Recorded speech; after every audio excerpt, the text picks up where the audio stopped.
பொதுவாக மாணவ செல்வங்களை பொறுத்த வரைக்கும் மதிப்பெண் அவசியம்தான். ஆனால் மதிப்பெண்கள் மட்டுமே உங்களோட வாழ்க்கையில் வந்து மதிப்பீடு செய்யாது. மாண்பு தமிழ்நாட்டு முதலமைச்சர் அடிக்கடி சொல்கிறது தான், படிங்க. இந்த வயசு வந்து படிப்பில் வந்து அதிகமாக கவனம் செலுத்த வேண்டும்.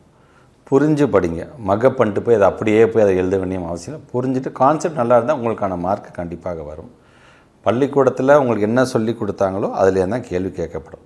எங்கே உட்காந்து நீங்கள் பாடத்தை கற்றுக்கிட்டீங்களோ அதே பெஞ்சில் உட்காந்து தான் நீங்கள் உட்காந்து உங்களோட எக்ஸாமை நீங்கள் எழுத போகிறீங்க. ஸோ அந்த ஒரு சூழல் உன் ஸ்கூலில் உன் ஃப்ரெண்ட்ஸோடு உட்காந்து எழுத போகும் பொழுது தைரியமாக நல்லா படிச்சுட்டு எழுதுங்க.